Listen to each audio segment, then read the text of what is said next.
This is an introduction. In the fall of 1983, I was invited by Ray Cass to Mountain Lake in Virginia to conduct a mushroom foray with real mycologists, Orson K. Miller Jr. and his wife, Hope H. Miller. I myself am just an amateur.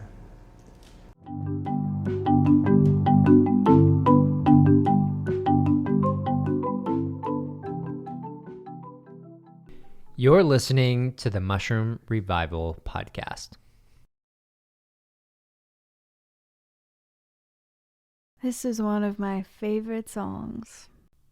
That beat, though. Okay, enough playing around. That was 4.33 seconds of John Cage's 433, possibly his most famous work. And yes, it really is 4 minutes and 33 seconds of silence.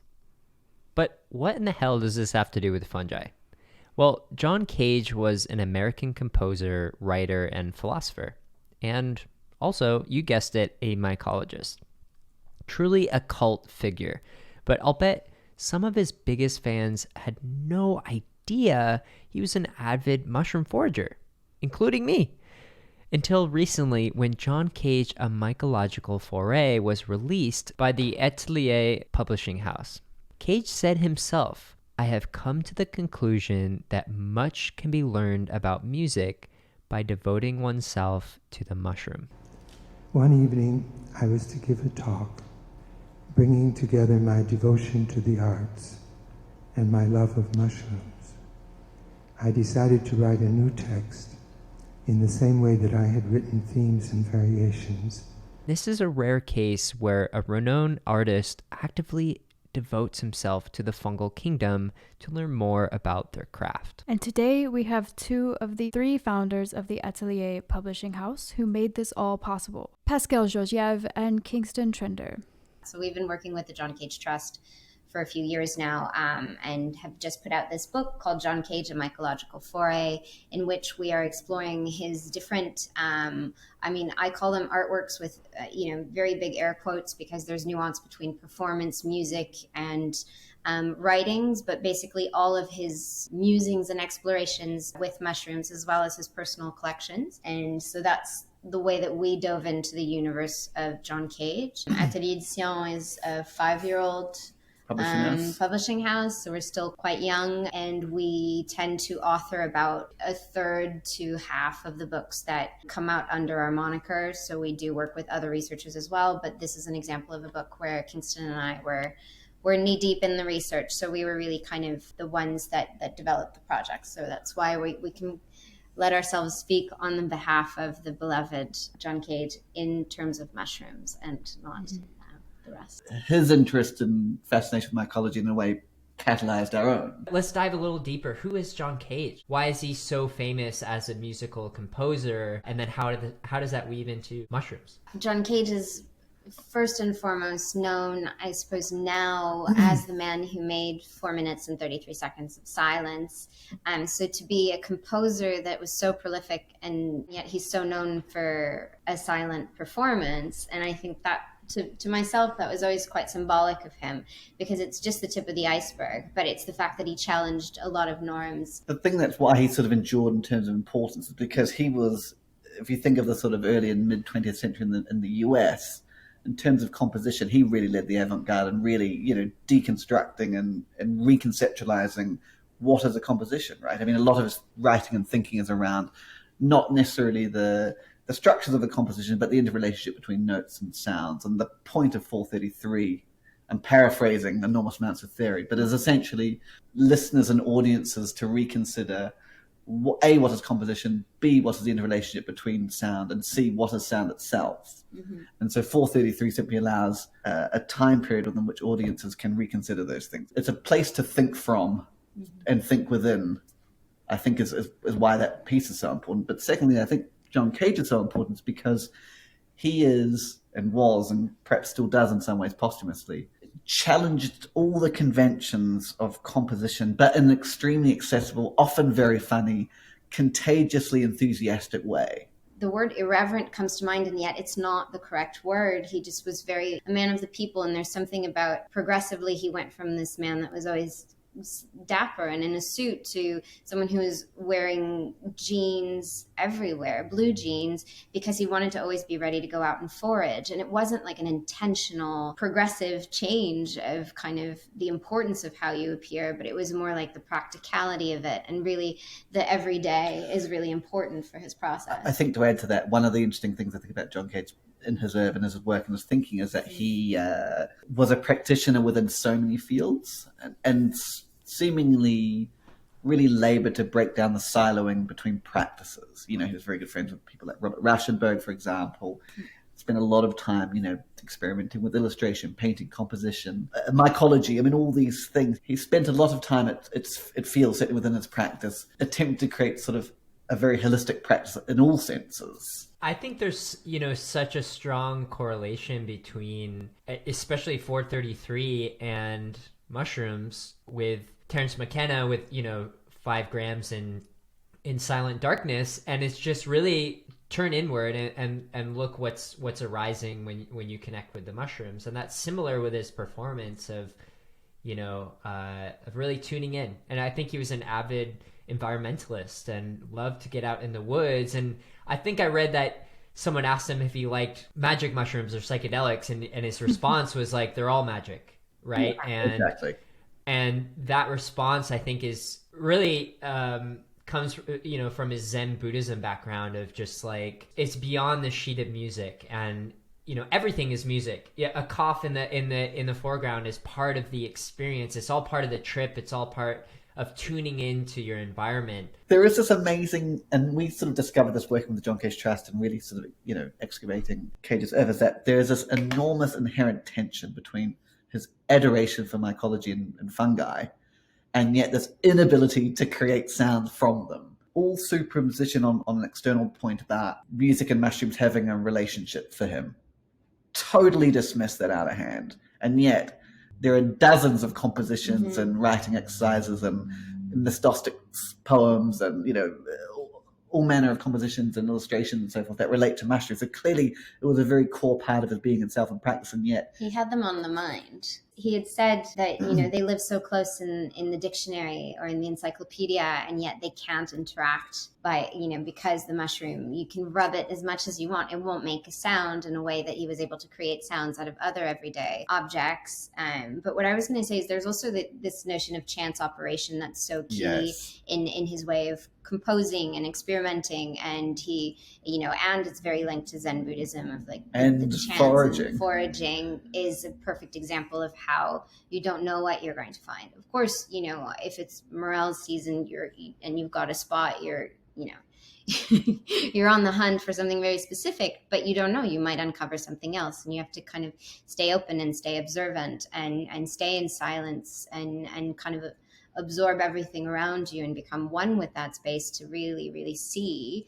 And I think that was where he really saw them as these parallel kind of universes that could never connect in a direct way. He was also a founding member of the New York Mycological Society. He was a very invested amateur mycologist, we'll put it that way, because he always insisted on being an amateur.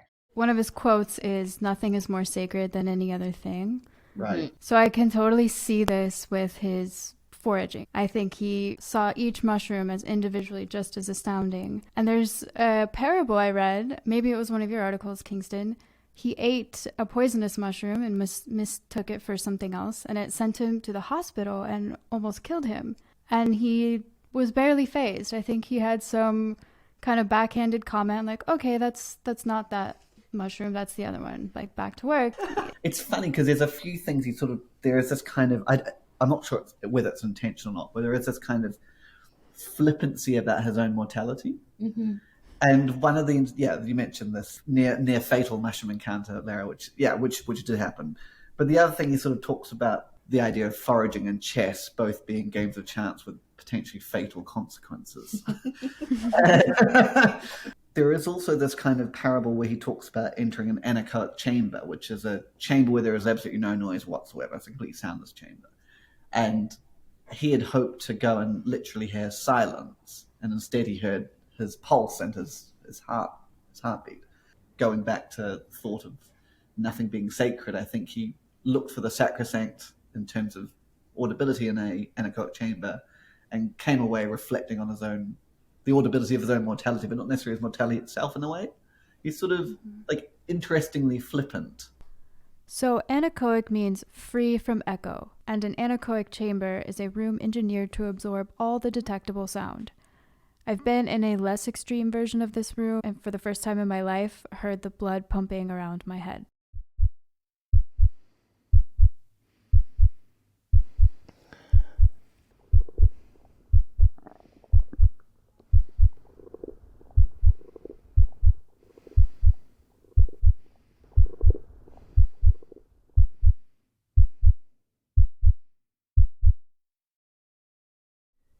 You really have to appreciate the dedication of Pascal and Kingston to get into the mind of John Cage. As an avant-garde artist with an uncommon interest in mushrooms, there's a lot to unpack psychologically, let alone artistically. Cage was a pioneer in non-standard use of musical instruments, and while he claims his mycophilia did not intersect with his music, the symbolism and the attitude that underpin many of his works, like the 433, parallel his non-standard affinity to fungi. I think that for a lot of people, mycology and fungi is it's a liminality, like it's a liminal life form in the sense that it comes from decomposition, obviously, but of course it's a life form in a way. And I think for a lot of people, it's sort of, you mentioned this uncomfortability, and I think that's because people see the sort of threads to mortality and immortality as slightly, the borders between those two worlds, if you will, are somewhat permeable through fungi. And that if you were to kind of, the uncomfortability is because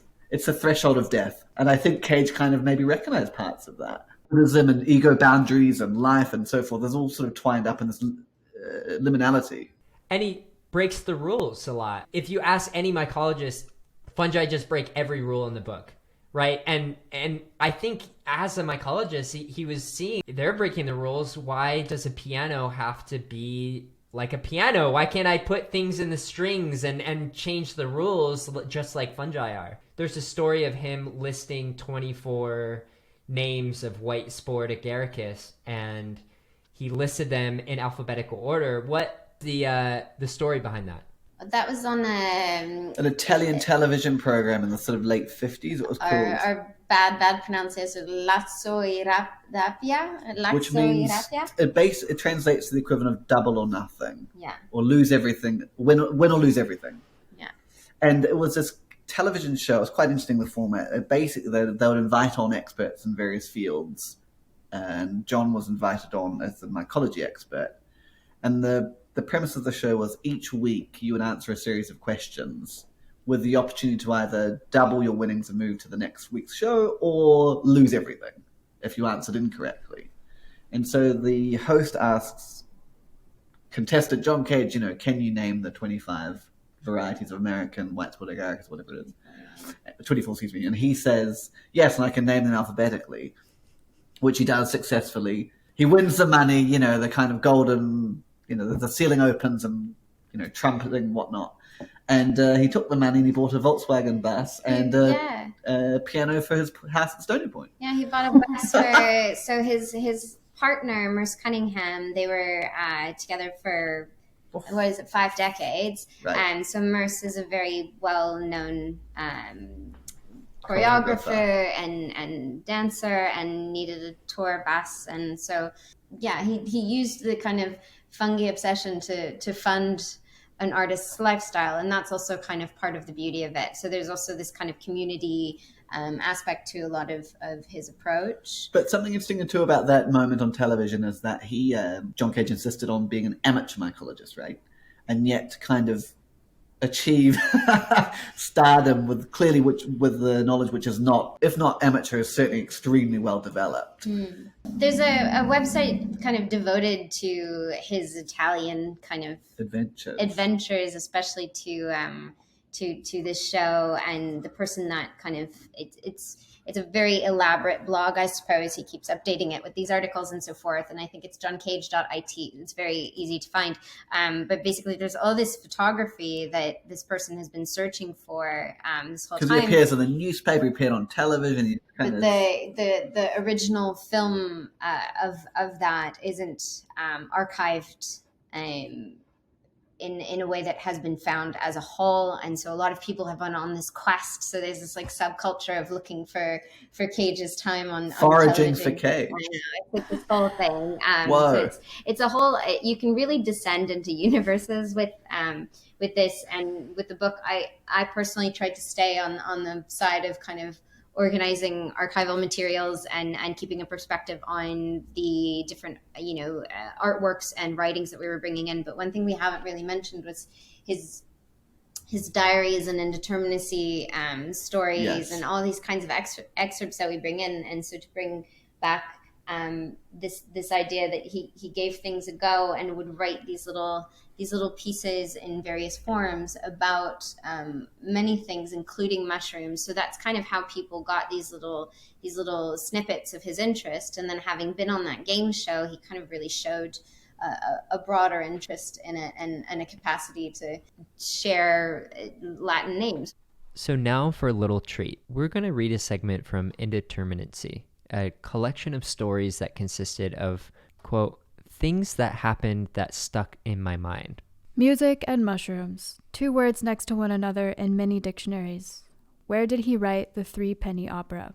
Now he's buried below the grass at the foot of the high tor. Once the season changes from summer to fall, given sufficient rain or just the mysterious dampness that's in the earth, mushrooms grow there, carrying on, I am sure, his business of working with sounds. That we have no ears to hear the music the spores shoot off from Basidia make obliges us to busy ourselves microphonically. At the beginning of our research, we ended up meeting with scribe,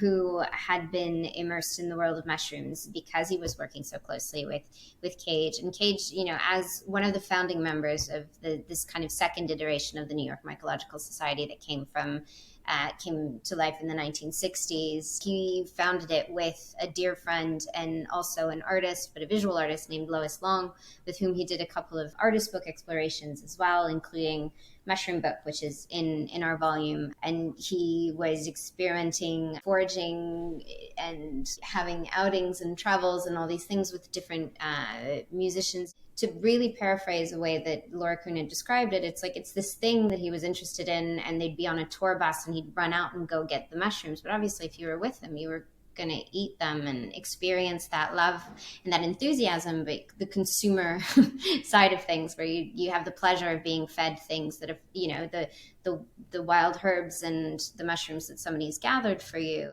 The John Cage Mycological Foray consists of 3 major parts. The first is a collection of essays and excerpts by and about John Cage. The second part of the volume is a full transcript of his performance, Mushrooms et Variations, a performance piece based on the Latin names for a variety of mushrooms. The third part, the second book, is called Mushroom Book, and it is a complete reproduction of the Mushroom Book by John Cage and Lois Long. It features handwritten notes and life-sized, stunningly beautiful lithographs. This segment was a collaboration with the botanist and illustrator Alexander Smith. And there are so many hidden messages and unexpected elements of this part. You have to turn the pages in ways you wouldn't expect. The notes are hard to read, and they're aged and scribbled over and faded. Kingston commented that one might say the tactility of exploring the Mushroom Book parallels a true mycological foray. And finally, there's a 4th supplemental element called Every Mushroom is a Good Mushroom, a collection of artist postcards which is unbelievably beautiful. We don't want to give away too much, but we have to shout out the Norwegian artist Sissel Tolas, who made a scented Amanita postcard. She's a chemist and a scent artist. So it says, please touch the card's surface to activate the smell. Whoa, that is super fungal. It smells fresh and wet, very much like an Amanita. Did you know Santa Claus actually keeps this bad boy in his wallet if he forgets his mushrooms at home? Yeah, we need scratch and sniff stickers with all the different species. That'd be awesome. Or an ID book with Exactly. every different mushroom in the ID book. You can sniff Because- it Yeah, it'd be very useful. with a taste sample too. Yeah, that'd be the best thing. Yeah. Love it. I love it. You just chew a little bit of the page, And there's a you texture get- portion Yeah, too. exactly. Yeah. All right, y'all. Final question. The entire show was kind of about this, but to wrap it up, I ask if John Cage could speak for the mushrooms, what would he say? I think, if I could be so bold, I think that John Cage the mushrooms would say, and John Cage would probably agree, that one of the most enormous pleasures about mushrooms and mycology is their kind of esoteric inaccessibility. They are this mysterious entity. They are this threshold between life and death. They're this threshold between mortality and immortality. They're this kind of bizarre moment space of permeability between known and unknown worlds, between lives and cells and ego and non-ego, whatever else. And I think he would champion preserving that esoteric nature, in the sense that I think he would feel that pursuing mushrooms and all their pleasures is wonderful, but he would want you to know them, but not to know them in their entirety. That he would like their kind of The mystery. the mystery and the opacity is just as much of a pleasure as pursuing their clarity. That was beautifully said. Yeah. Spot on. As an aspiring musician when I was younger, I learned all about John Cage in music theory class and was totally inspired by his avant-garde approach to what music can be, and even musical instruments, and just reframing our current narratives of music and the instruments that we play. Better yet, now with mycology experience under my belt, this weaves a whole other symphonic lens on the world around us. Our mission with this podcast was to bridge the gap between you, our beautiful listeners, and the wonderful and, more importantly, boldly wacky world of fungi. I believe John Cage does a beautiful job opening those curtains. And if you would like to experience a John Cage mycological foray for yourself by going to ateliereditions.com, links in the show notes for that. You can support the show and keep content like this coming by visiting our website, mushroomrevival.com, and purchasing any of our functional mushroom products for health and wellness. Podcast listeners get a special discount for 10% off. Just enter MR Podcast, all capital letters. Again, that's MR Podcast at checkout. It would mean the world to us. We want to keep giving you weekly reports on all things fungi, and using the coupon code helps us track our listener support and will ensure that the Mushroom Revival podcast continues. Forever. Hopefully. And as always, much love, and may the spores be with you.